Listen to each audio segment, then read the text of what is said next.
We're back to the VWrap, and this is the weekend where I get to play mad scientist in a weaving laboratory. I have no idea how some of these experiments are going to turn out, even though I've got the loom warmed up. And so come on along and play with me. So the first thing I want you to notice before I start putting any weft into this beyond the header, which I already wove, is what I did with the colors. I decided to set this at 8 ends per inch. It may turn out that that's too big because some of these yarns are sock yarns and others are DK weight, but it might be just fine. I won't know until I do some sampling. And then I just kind of laid out the yarns I wanted to use and started warping. And this is what I ended up with. And it might turn out that I hate it and that I do something else entirely. Who knows? It's an experiment. So let's quickly look at the yarns that I used and the density at which I used them, because I wanted to get a sort of crammed and dented feeling, at least in part of this. So I did some experiments.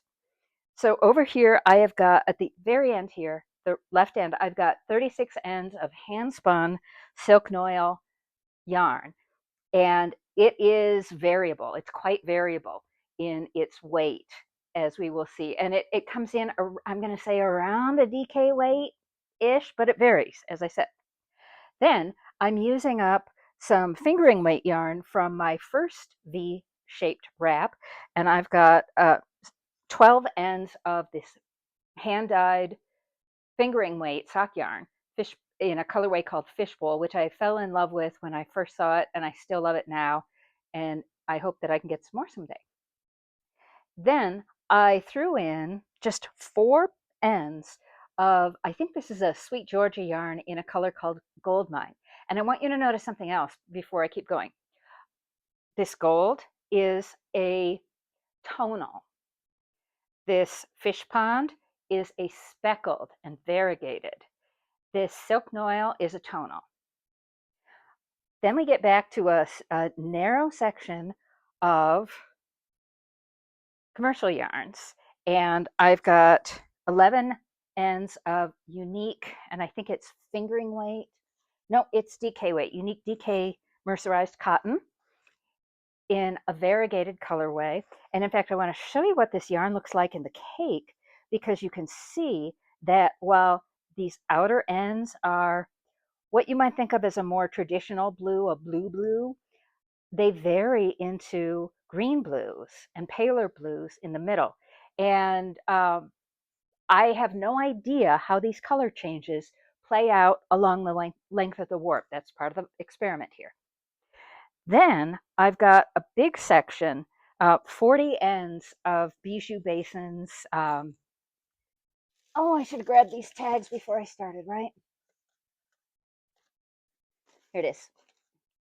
Bijou basins, yak down, Tibetan Dream, bijou spun Tibetan Dream. It is 85% yak down and 15% nylon. It's a fingering weight. And when I started, I held the yarns doubled. And then halfway through, I switched to holding them single. So that's going to have an effect.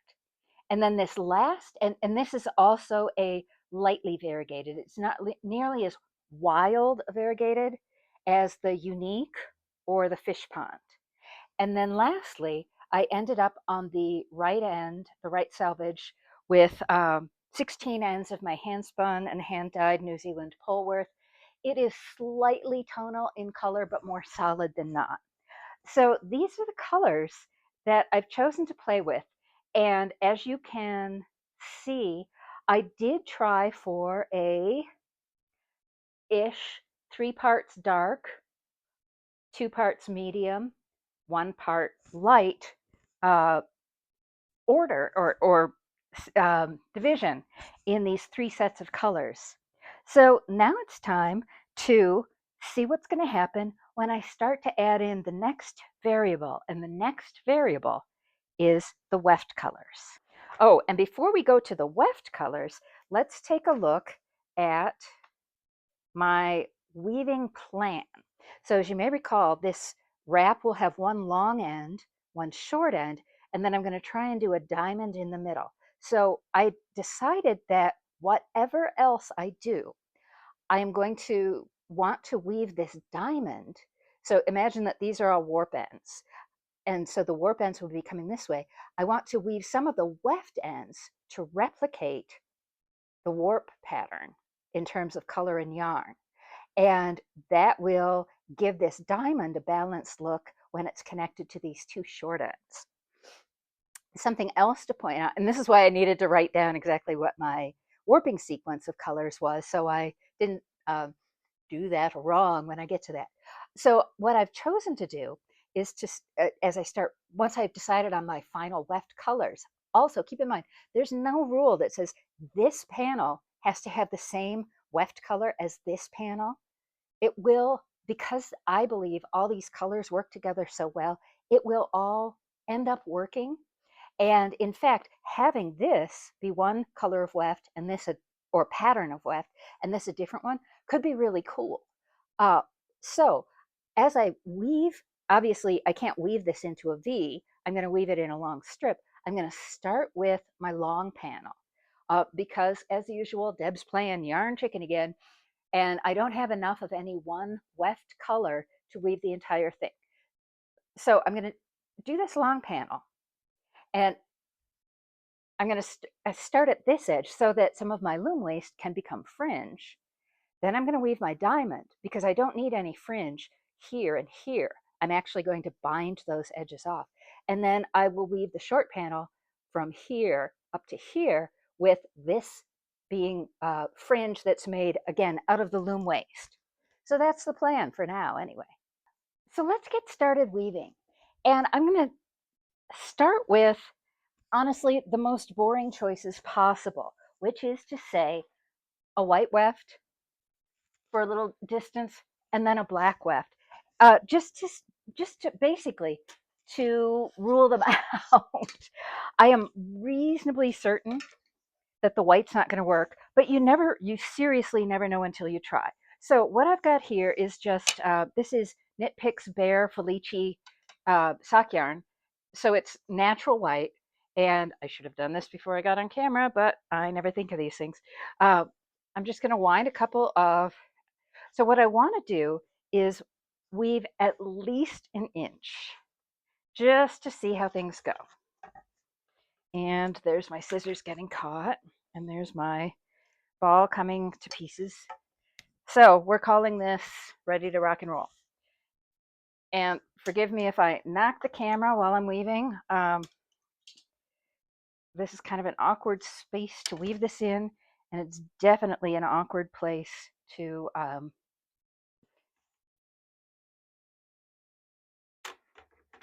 try and weave on camera. The camera is sort of right in my way. Okay, so I'm just going to weave about an inch, which, and because I have been watching Jane Stafford's School of Weaving videos, and I'm really now much more aware of certain things that she has been teaching me, I'm watching the negative space. I'm really watching my picks per inch, because if my picks per inch measures my ends per inch in the warp, I will have a perfectly balanced cloth that will be, I think, stunningly beautiful. Okay, and remember that thing about your stick shuttle needs to be wider than your weaving, and then you have to have space on either side of your loom so that it is not, you're not banging into things as you pull the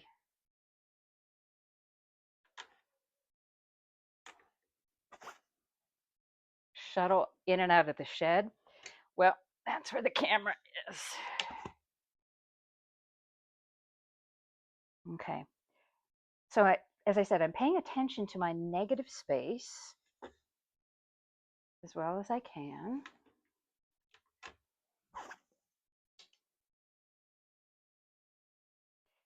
And I can see already that what's happening, because I've got so much dark in here, is that the white is kind of taking over in the dark spaces. It's not so much in the lighter spots, but it's really, really, really taking over everywhere else. And since more than 2/3 of this is dark, I feel that that is going to not be my final choice in the end for obvious reasons. And of course I don't have, yes I do, I have a tape measure right here. Okay, 1, 2, 3, 4, 5, 6, 7. Okay, so now 3, 4, 5, 6, 7. What I'm learning is that I can beat a little bit harder as I go through this sampling process. So I'm going to advance my warp a little bit. It's also going to be easier on my arms to not have to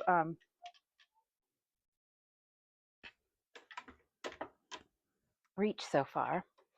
Okay, so we've ruled out the white. So I'm going to just take this last little bit just right off this shuttle. It's not enough to worry about. It's not enough to bother with. And I am just going to cut it off and throw it on the floor next to my loom, which is where most things go until I'm done. I have learned the hard way, because I have cats, that you always want to have a really good vacuuming session before you start warping your any loom, where the warp might or might not come into contact with the floor. And you absolutely want to do it before you start weaving for the same reason, just because things get messy. So I've got a little box next to me holding all my yarn samples. Okay, so let's try 8 picks of black. And like I said, it's almost certainly going to be the case that this black is going to let certain colors pop, except that my dark colors are so dark, it might not work. We're just going to have to see. But that's half the fun. Okay.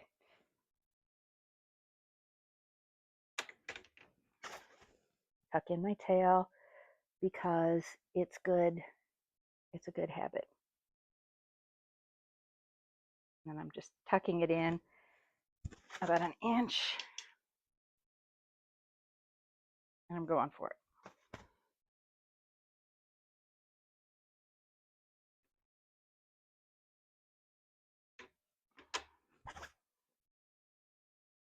And because this is a fairly loose set, whatever weft I use is going to show up kind of a lot. So that is also something I have to factor in. And that may be okay, or it might not be.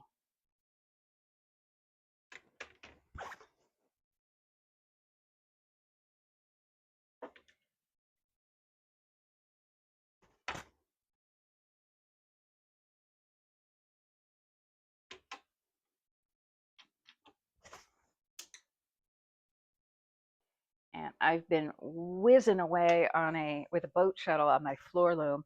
And so stick shuttles feel like caveman technology. But there's a reason I use them for the rigid heddle, and that is that this doesn't have a shuttle race. I can't shoot my boat shuttle all the way across the width of the weaving on a rigid heddle loom the way I can on my floor loom.